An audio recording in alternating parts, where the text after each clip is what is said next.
Hello, everybody, and welcome to Tuesday edition of Everything to Do with Real Estate on the Wham and House Hero channel. Thank you guys for coming in and inviting us into your rooms and front rooms. Wherever you're sheltering in place. Wherever you're sheltering in place. Whatever speakeasy you're at. Well, which would be a den, right? Yeah. Would be your den. Well, thank you guys for joining us. We're really happy to have you. We got a really good show going on tonight. We're going to go over, we have a two-part show. One is, again, going over the coronavirus and the housing market, how it's affecting it. Even week by week, it's changing. And then we're going to go over how to write a strong offer and view homes in this particular coronavirus addendum arena that we're in. So if you guys like what we're talking about, please hit the like button. Definitely, if you know someone out there that might be looking for a home or or sitting on the sidelines and waiting, hit the share button. They'd love to hear this information. We're very interactive here. So guys, definitely throw your comments at us. Any questions, just even say hi. We definitely would enjoy that.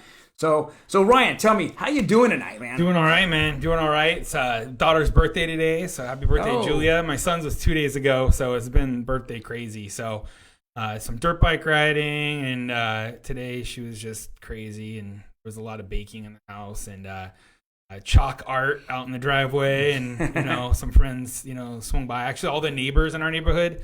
So overnight, my wife had somebody come in and put up like this huge happy birthday sign in the front yard. And so then when we came out this morning, all the neighbors at every house had another happy birthday sign all the way around the neighborhood. So that was pretty cool. That was definitely unexpected. So yeah, it's fun, but yeah, definitely time to go to work tonight, right? Yeah, exactly. I was like, all right, I'm out. Enough cards and cake for me. So there's been a lot of, almost every day there's just been a lot of information out there about the coronavirus. What the governor's doing, opening the state back up, which we're all very anxious about. So we thought that, it's so important that we're all notified and we all understand what's happening with the housing market while this is going on. I know that a lot of you have said, hey, I don't care what's going, I don't care that the environment we're in. I see an opportunity to buy a home. Others are looking back and saying, hey, I'm scared. The market's going to crash. I get a lot of negative news. I see some positive, but I'm getting negative news. So we want to break the numbers down tonight and give them to you so you can see it just number by number wise. Here, we try to keep our opinion out to the side. We're not Susie Orman or another economist or whatever. We're here to give you the actual facts and numbers from our local MLS and from the National Association of Realtors, what they're coming in at. So, and that's a great point, Troy, because we see a lot of these newscasters and stuff, and they're just regurgitating information that they get from somebody else, and it's really unsourced. A lot of the stuff, they're not looking at numbers, and they're trying to paint the nation with this broad brush of like, oh yeah, I wouldn't be buying real estate right now. Well, in what market, in what price point? There's so many regional differences, and there's so many differences in the price point. And it just comes down to supply and demand. And so, it's very interesting. That's why we like to bring you these numbers, because I say it all the time. The best bellwether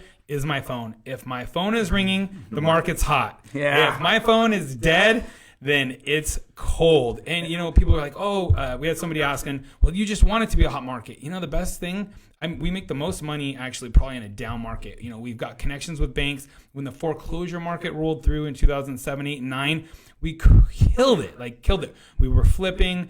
We had banks just dumping properties on us to sell for them. I would love to have that kind of volume come through, and I'll be the first one to tell you, I don't think it's happening. We would do so well, but I just don't see it. And I remember in 2008, actually I think it was 2007, Troy and I were at a conference, and the Fed Reserve Chief of Dallas told us, sell everything. I ran home, told my wife, we got to sell everything. She's like, oh no, I don't want to, dump our house and all this stuff. And within 6 months, our property value came down in 35%. And I don't see it. The numbers aren't there, and we still keep in touch with those people. So just wanted to throw that out there. Well, fantastic. Let's get right to the numbers, guys. Yep. So every single week we put out, we look real closely at the numbers in 4 counties: Los Angeles, San Bernardino, Orange, and Riverside counties. We're taking a look at the actives, the pendings, and the solds, and we're just tracking them every single week to see where our market really is, where it's at. So if we take a look here, this is Los Angeles County. If I were to look at the last 3 weeks, we're fairly consistent on the amount of actives that are hitting the market. Pendings are somewhere, if I take the 4-week rolling average, they're pretty consistent. We're looking here at the solds. The solds actually began pretty high in the 4 weeks ago, or when we first got into this whole COVID, stay at home. And now as it came down a little bit, but it bumped last week. What we're actually seeing is a fairly steady amount of people out there looking at homes. We're not seeing this craze that was predicted, like, oh my gosh, solds are going to fall right off the cliff and actives are going through the roof. We're just not seeing. We're actually seeing pretty consistent numbers. We are seeing, if I look at this, and let's go ahead and hit the next slide, Ryan. When we talk about seasonal, I mean, we're coming into the traditional spring market, and we expect actives to be coming up into these weeks, through the month here of April. This is key, prime selling season, so we would expect these actives to be coming up like that.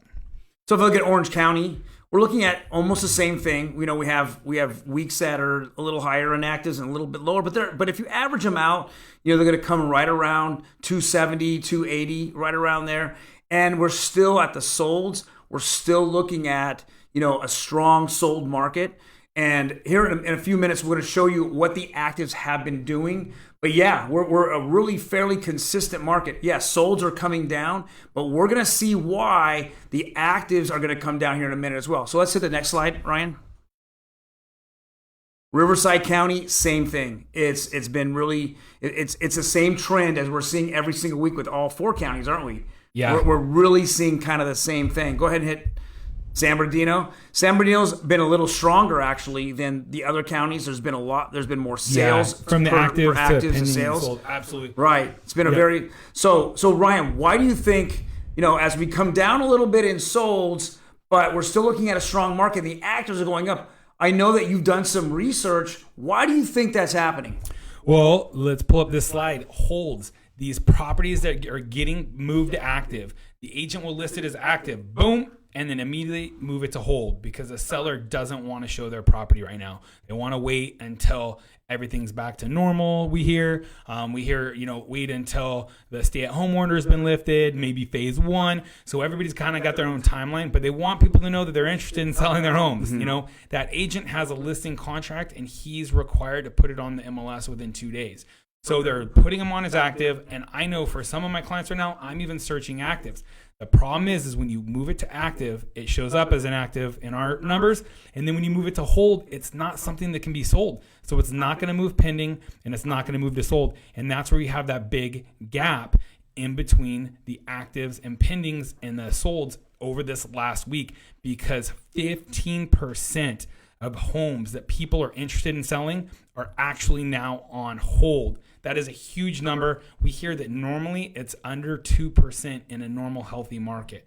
Less than 2% are homes on hold. Yeah, and now it's at 15%. So you look right here. So this is in Orange County. There are 4,400 homes, active homes for sale, and that's all price points. 20 million, 100 million, whatever, all the way down to 275,000 probably for vacant land or whatever.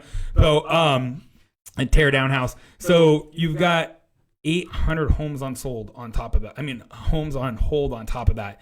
And that's a huge number right there. So if we really take a look at the market itself, we understand that that solds are coming down. There is no question.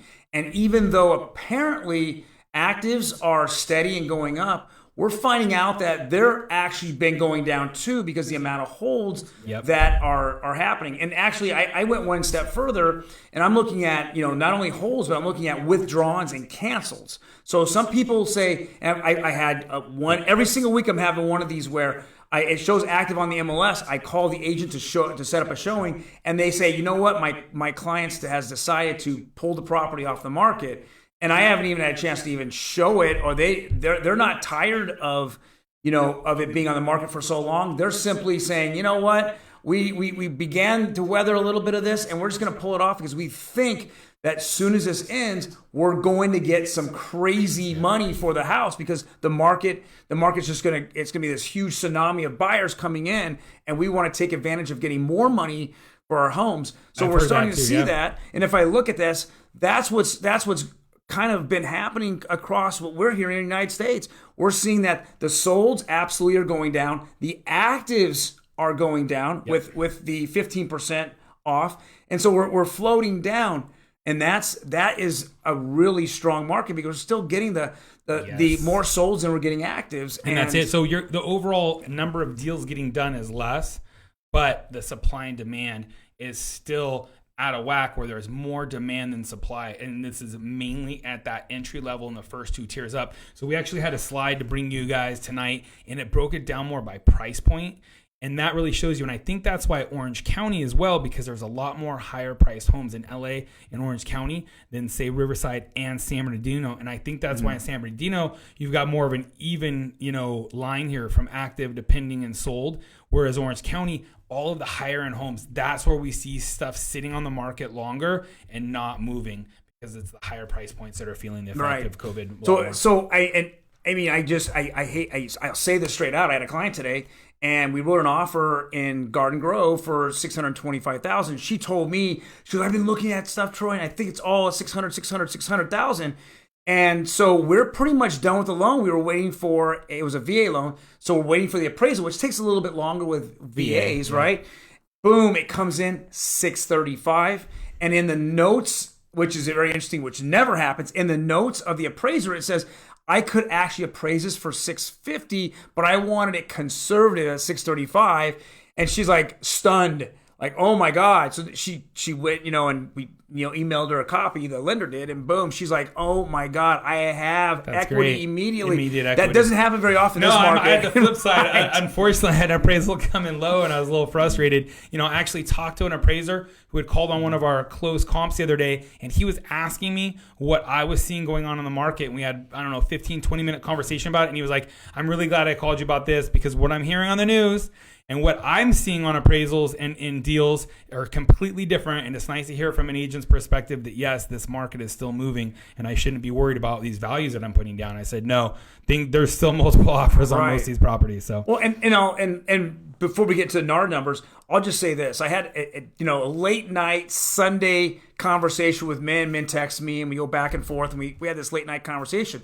And I said, hey, man, I don't know what happened on Saturday, but it just seemed like the dam broke.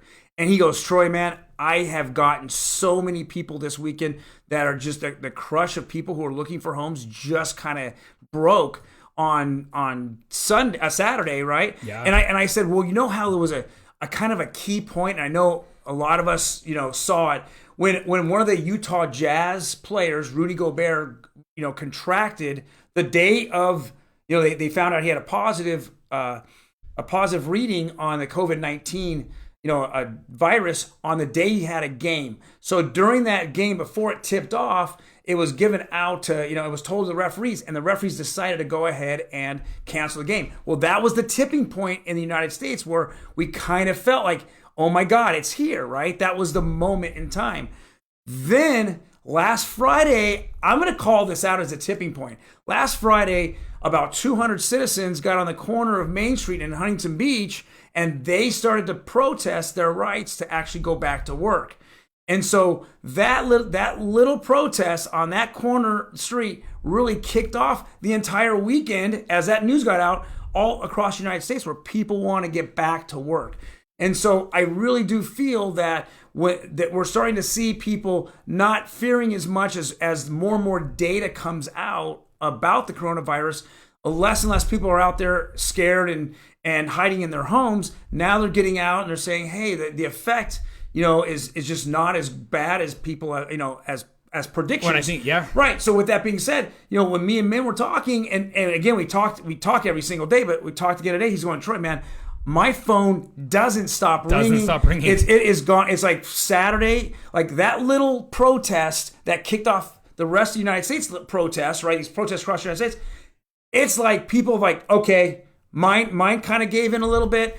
Let's go out there. Let's take precautions and be safe. But you know what? It's just not as crazy as predicted. Well, and Friday, going 91 to the Inland Empire, backed up traffic again, back to normal. I think people, it's done raining. The weather's nice. It's going to be 95 this weekend. It was a beautiful weekend this weekend. People were ready to, they've been looking at online at houses, all the lead generation sites on the auto search, and, all of a sudden it's great weather. And I think they are. I think they're over being, just clamped down with the shelter in place orders, and they're ready to start house hunting and get out there and do other things. So I think that I felt the flood open too. I mean, it's all of a sudden phones just off the hook again. Well, and then 3 states have decided, hey guys, by the way, you want tats? Come on down to our state, right? We're opening the tattoo parlors, the gyms. We're like game on. But I'm hoping really people do this in caution and safety.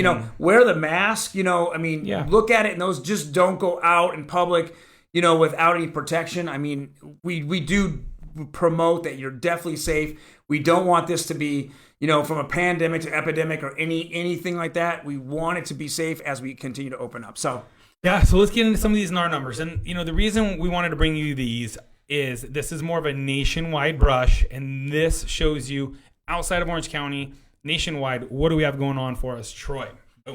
So what we're looking at is kind of mirrors, Southern California here. The existing home sales have slightly gone down 8%. So 8% in March. So here's the next slide. This is the telltale slide of it is what is the prices. So if the sales have gone down, and then we've shown you that the actual actives, the amount of properties for sale have gone down, what are we saying about pricing? Well, here it tells you that pricing keeps going up, right? It keeps going up. It's proving the point nationwide, even though we have a microeconomy. There's still more demand than supply. Right, exactly. There's still more demand, and yeah. Yep. So then we got existing home sales median price percent change year over year. So March year over year change 8% up price. 2019. So March 2019 to March 2020, we're still 8% up. That's crazy. 8%. That really is. And so let's do a couple shout outs here before we jump into some long text. Lots of words. I just want to give a quick shout out to Roxy. Good seeing you on here. Jay Libras, Jose Gallardo. Like seeing you on here, bud. Hopefully you're going to be looking for a home here soon as well. Who you got out there, Troy? I got, hey, Antonio. How's it going? Adam Encinas. What's up, buddy? Glad you jumped on. Luli. How you doing as well? C, how you doing? We got Jenny. How's it going? I mean, everyone's a lot of questions asked. I know Min's going to jump on here hopefully in a few minutes, and he'll start answering all your questions for mortgage. You have Armando, Irene. How you doing, Irene? Also, will the COVID hardship count against me when I'm ready to buy next year as income, as far as income requirements? That's something that's definitely going to work out really quick. Yeah, that's a great question. Right. I mean, they've been saying it won't, but it depends on the industry you're in. I think there's going to be a little changes there. Yeah. Vooch, how you doing? What's up, Voochie? How you doing? And she has a couple of. Why do you think San Bernardino County are more actives than other counties? Well, I think there's more of a straight line actives to solds and pendings because just that it's a lower price point. And that's where you've got people that are entry level in those first 2 move up tiers. You don't have a lot of $20 million homes that are sitting around for 4 years on the market there. Yeah. I also think it's affordability. It is. It's completely affordability at this point. Oh, absolutely. I mean, you almost Fontana. Can you find a $300,000 house in Fontana anymore? No. No. Especially the new sides. Yeah, 4s and 5s, right? Yeah. If new builds are all 4 or mid to high 4s. Yeah, detached. 4 bed. You're in the 5s for sure. Right. So, what? You got anybody else? JP, how's it going? Calvin, Martha. I mean, they're coming in. So go ahead, Ryan. Let's go over the VAR. But yeah, so NAR also. And this is National Association of Realtors. When we're yelling NAR, I know we use too many acronyms. We try and break them down for you. National Association of Realtors did a poll, and they polled agents across the U.S. Over the last couple of weeks, and they came up with this economic pulse flash survey. And these are 6 of the main takeaways that we noted from it. So first one is just buyers are out there, and they're more serious than ever before. Those that were looky-loos and things like that, we've said it already over and over, they're not out there because, they're doing other stuff. They're hunkered down. It's only serious buyers that are out there. And that's key because you're up against less competition, less, riffraff. And, if you're a seller, you want to put your home on the market because this is where you've got serious buyers who aren't messing around. Second one is the average number of homes that people, normally view when they're out there looking at properties. I was kind of shocked at this number. It's 9, makes sense. I've got some that are more than that. I got some that are less than that. Right now in this market, the average is 3. So buyers that are in escrow right now and are closing escrow, the average homes that they've seen is 3. So they are not messing around. So that takes a looky-loos out, right? Yeah, it takes a looky-loos out. And then basically a quarter of realtors surveyed said that they had at least one home buyer who bought a property without ever physically seeing the property. Or walking into it. So, and I know we've got a lot, that we're writing sight unseen, but we're still seeing it, before we close escrow. So, also, wow, so consumers in the industry are adapting to these changes and are awaiting a hopeful return to normalcy. We are seeing, I've got some clients, Wham, there's Wham clients out there, some Wham fam, they're waiting, situations change. They're going to wait for a few months, either forced wait or, they want to wait and see how things pan out. But all in all, consumers are adapting, and the economy, and especially as it's, it pertains to real estate, has not stalled. And they're basically saying sales will pick up when the economy reopens, as many potential home buyers and sellers indicated they're still in the market. And then remarkably, 10% of realtors report the same level or even more business activity now than before the economic lockdown. I know Troy is saying the same thing. We're at the same, if not more. So, well, I mean, what's the actual numbers, Ryan? 10% of agents do 90% of the business, and 90% of agents do 10% of the business. Yep. So if you're in the business and you've been doing really well for a while, you're just continuing that streak. Yeah, and I think it got a lot of the licky-loos out, right, in the riffraff, and it did the same thing with a lot of the part-time agents. We're running around just creating noise and havoc. They're hunkered down. So I want to say one more shout out here. It's Jenny Vick, I believe it is. She goes, "Hi, I closed escrow today and just picked up my keys." Love it. That's awesome. Congratulations, Jenny. Congrats. All right. So how to show and write an offer during the COVID-19 pandemic. Let's get to it. So new showing rules, and we're going to cover what they are and what that means to you. Number 1, traditional showings. So we have just the traditional, hey, go direct, or just, set up appointment. That it's just traditionally how we've been doing it for many, many years. We continue to do it. So now when you've got something like that, Troy, and it says, okay, go direct, vacant, or hey, owner will leave the house with their dog for an hour, go ahead. Are you still wearing face masks? So what I do is I tell my clients before we get there, make sure you have a face mask. We want to protect ourselves as well as the seller or the tenants or whoever's there. Absolutely. And even though it might be a vacant property, I still suggest putting on, gloves and a face mask. You just never know. I mean, it's just. Well, if you do have it, you don't want to be, passing on to somebody else and stuff exactly. like that. And but that's been a big thing with the CDC. It's like you don't, and CAR, which is California Association of Realtors, and NAR, National, is that anyone coughing or showing any signs or symptoms, they say, please, please, please do not have them go in the house. Well, and that goes to number 2. So this PED, another acronym for you. Yeah. So what is it? That property entry advisory disclosure. That's it. Yes, that's it. So I can't keep up with all the acronyms flying at us. It's like warp speed over here. So PED addendum signed, then showing. So let's go a little bit about the PED, because I know it's changed, twice in the last week. This form they just created. Well, and what's interesting about this form is it's really property specific. So my client just can't sign it and say, let's go look at 5 houses today. In the private notes that are in the MLS, each individual agent will give you their showing instructions, and now more and more we're seeing that the PED addendum is required actually before signed, sealed, and delivered to listing agent before we can even go in the house. Yeah, so what this is, this covers from A to Z. It's saying if you catch something while you're there, it's not our fault. If you've got something, you're coughing like Troy was saying, please don't enter.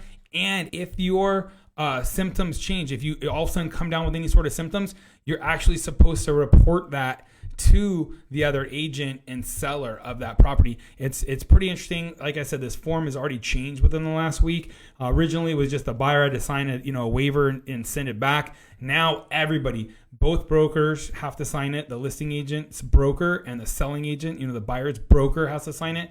The sellers have to sign it and the buyer has to sign it. Now, again, this isn't required on all. And like Troy said, some of these, listing agents are requiring it with the property address, titled above. Some you can still say any property visited that day. But technically you need a new one of these every time you go back to the property as well for every inspection and stuff like that. So, so that there's, that's the second tier. So you've got some people that are just like, hey, go, party on, Wayne, go normal course. And then you got the next one where you got this Pete addendum. So that's the next layer or tier of safety and precaution. And then number 3, Troy, so it's a virtual tour. So what's happening is now there, as a virtual reality and virtual tours are becoming more and more sophisticated, now a lot of agents, or I should say probably about 10 or 20% of the agents have now spent the extra money, got the virtual tour, and are requiring that you look at the tour in advance before you actually enter the house and that you sign saying you did.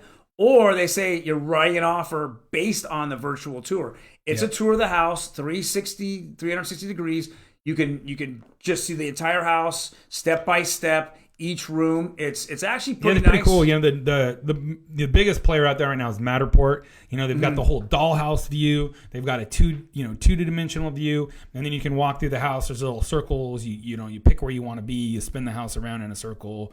It's awesome because you can see cracks in the drywall. You can see dust here and there. It's a very high resolution photo. I like them. I think that those are going to stick with us. And that's absolutely going to be a new norm going forward. Yeah, I mean, this is gonna. Our industry is gonna change because of the coronavirus. Yep. I definitely feel. Absolutely. And a lot of industries are gonna change, but this is gonna be a very big plus for us. Versus, a lot of people have come to us and said, "Hey, I saw this house, but when I got into it, boy, those pictures were really good, right? They weren't photographer earned his keep on that one." But now this is actually gonna give us a little more reality feel to it. Yep. And then number 4, so drive by and then write your offer subject to. So what we say when you hear this subject to or drive by. So it's basically there's no 3D, whatever photos are or are not on the MLS. You're gonna drive by the outside of the property, look at it. Okay, I like the neighborhood. I like the house, and then you write a full offer, send it off, and if the terms of your offer are what they'd be willing to accept, then they will say, okay, we'll accept your offer and we'll get you in the property to view it. Now, you're going to view this property, 99.9% of the times before you're sending a deposit into escrow, unless you're ready to move forward because you want this property. You're normally going to view it in person before your deposit goes into escrow. And then from there, you would, do your deposit and then go get your normal home inspection. But the drive-by is literally like it sounds like, drive-by. Not old school Compton rap song, with an AK in your hand, but just to look at it, get a feel for the neighborhood, the house, and then you're going to write an offer. It takes 15 minutes for an agent to write an offer. It just shows, again, you've already got rid of the riffraff and the looky-loos, and now you're going to that next layer of, are you a serious buyer? Are you willing to push the DocuSign button on your phone 10 times to go see this house? That's all it comes down to. So don't be scared away by this. Writing an offer subject to seeing it. It's really not a big deal. Write the offer for $2 billion.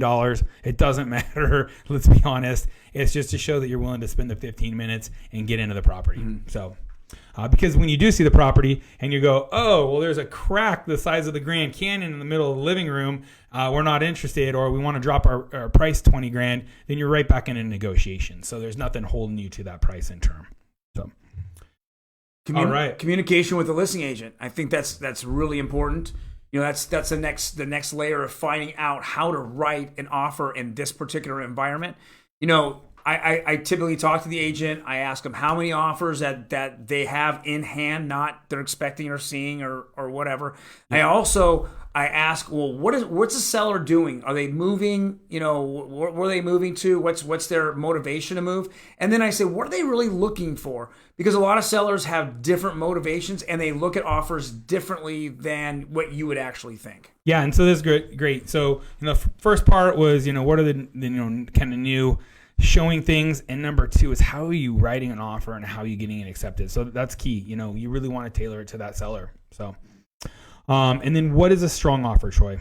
Well, I mean, right now in today's environment, you got to have approval, but not just a paper approval. You want to have an underwritten approval. That means you've given all your income and asset documentation to your, loan officer, and they've taken it and they've put it in to an underwriter, and they've already signed off on that you are approved for the loan.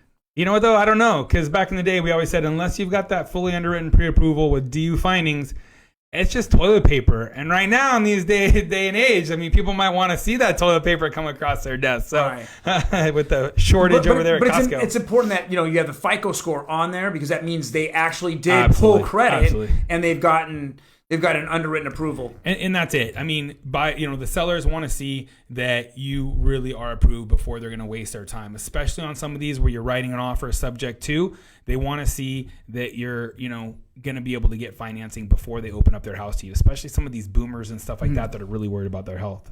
So, and then confirmations on buyers' employment status. So when we're writing our email or our cover letters, we're telling them, hey, our buyer's a nurse, he's a doctor, or he's in logistics at UPS or whatever, and they have him, he's essential services, she's essential services. They have jobs that are COVID proof. We're writing that in and letting them know that we shouldn't have any employment issues or snafus in the middle of this escrow. It's huge. I know I'm asking and paying attention to it when on our listings, and I'm absolutely letting our, putting it on our email so the listing agent on those properties that we're writing offers on knows right off the top that we are strong buyers.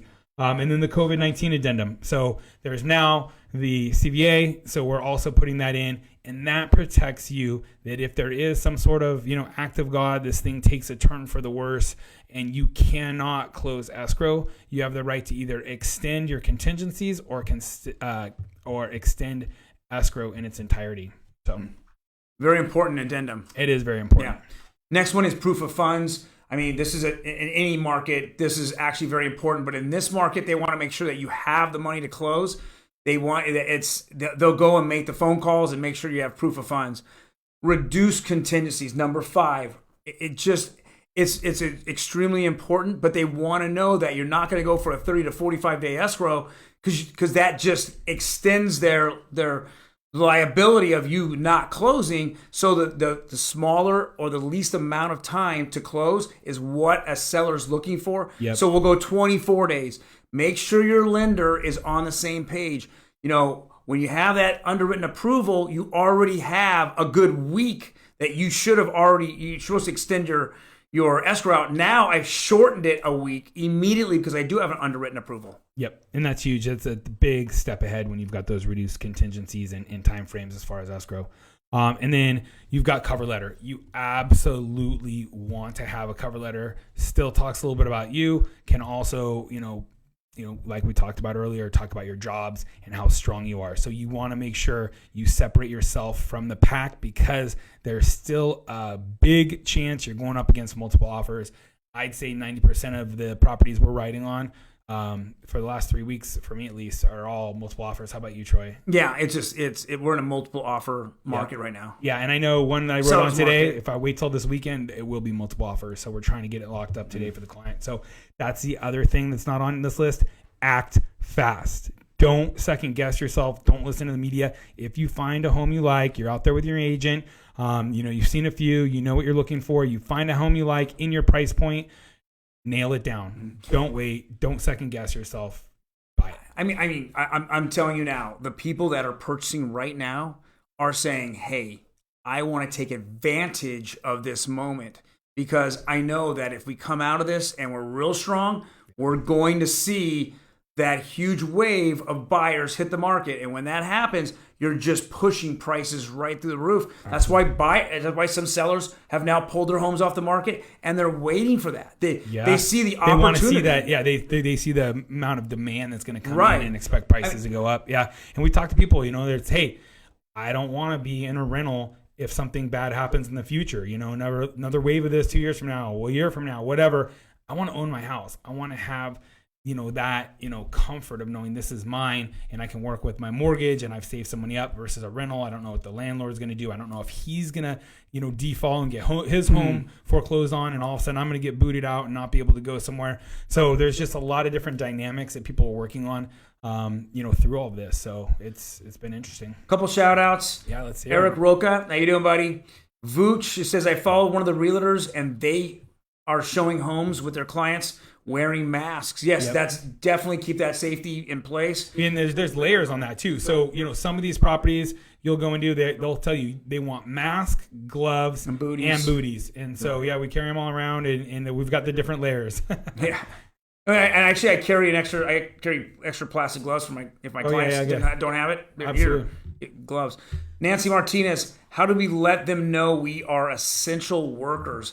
So Ryan, you can answer that question. Yeah. How do we let them know? One of two ways. I'm putting it in a cover letter. So picture of you, maybe if it's family, just you, whatever. Write a little bit about yourself, in a letter to the seller to help stand, apart, so it's not just a dollar at the end of the day.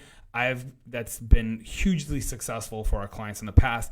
And then on top of it, when I'm sending this, contract package, I've got the offer PDF, I've got the proof of funds, I've got, the pre-approval letter with due findings in FICO, I've got the COVID addendum, I've got all these PDFs in there, one of those in the cover letter, but then I've got my email body, and in that email body, I hit the key points. This is a 21-day escrow. They're already underwritten. They don't have another house that they have to sell first.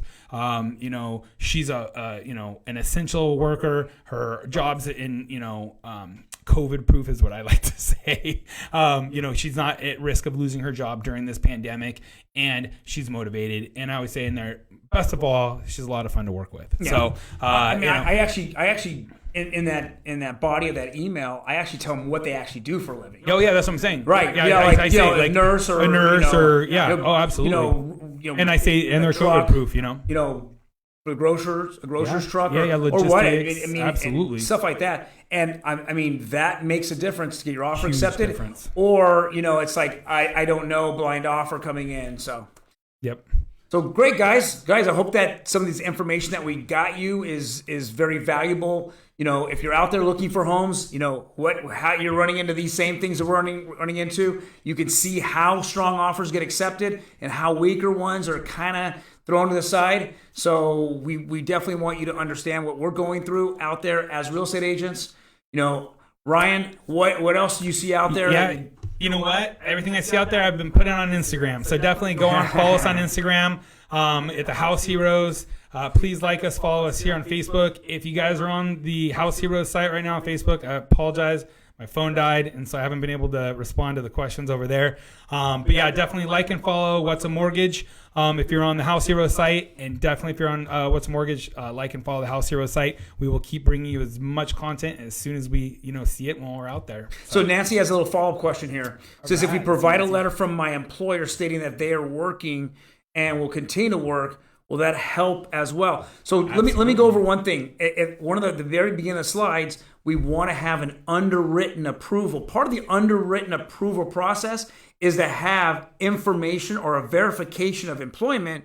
And so that alone has a underwriter or someone on their staff getting information from your employer already saying you're employed and how long you've been employed for, so they know that your income and your status of your working status is already provided. And that's a great point, because that's what separates a good lender from an average or, average at best lender. It's Min's whole original video, the VOE video, like give me a V, give me an O, give me an E. If normally these lenders will wait till the end to do their verification of employment. You want to have that up front. And especially during these times, a lot of these, HR departments and things like that, they're shuttered. So you want to make sure you've got all of that documentation that you're employed, what you do, and all your pay.